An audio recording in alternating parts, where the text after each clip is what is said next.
most important things that I'm going to teach you about poker is patience. Okay? And this isn't blackjack. Blackjack, you get to play every hand. In poker, if you play every hand, I guarantee you, you will never win, because it's just not the way poker works. Patience is a virtue in life. Patience is a virtue in poker. So what you have to learn how to do is to cut the fat in your game. Fold the losing hands.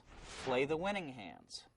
And while you're waiting for the hands, you can carry on a conversation with people. It's a very social game. You can pay attention to what other people are doing. You can listen to your Walkman, as I sometimes do. You can even talk on your cell phone, but not at the World Series of Poker. So right now I'm going to teach you a little bit about the Philhellmuth Top 10 system for playing poker. It's a system that seems very restrictive because you're only sticking to the top 10 hands.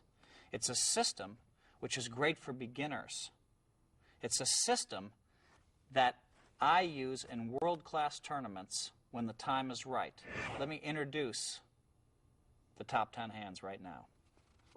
Pocket aces, pocket rockets as they're called, American Airlines, the best hand in Hold'em.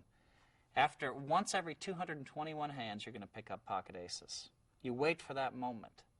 Occasionally, that moment you've been waiting for ends up costing you a lot of money. But we all wait for that moment because we win with them a lot more than we lose with them. Then we have pocket kings. In poker, we call them cowboys. Then we have queens, the San Francisco hand, the Siegfried and Roy, 2 queens. Then we have the ace-king. This is called the big slick in poker. Then we have the jacks, the 2 boys, the fish hooks. Then we have pocket tens. I don't know if there's really a nickname for tens. Then we have pocket nines, Philhellmuth's hand. Then we have pocket eights, frog eyes they call them. Then we have the sevens. No nickname that I can think of for those either. And then we have ace-queen. No nickname for that either. Those are your top 10 hands.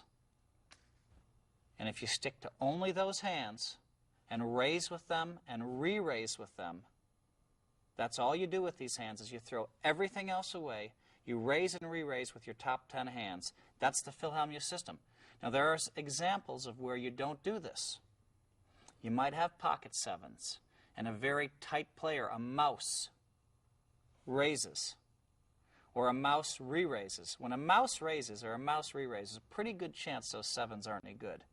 So there's times you can fold them, but not too often. You really need a mouse to be involved in the action. In fact, if you have pocket queens, and someone raises and someone else re-raises, and now mouse caps it, you can actually fold pocket queens because you know this guy is a really, really tight mouse. You know when he makes it 4 bets, he has to have aces or kings.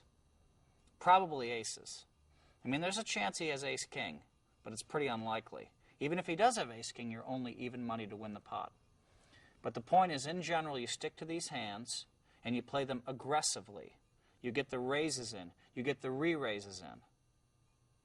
And that's a good way to play before the flop.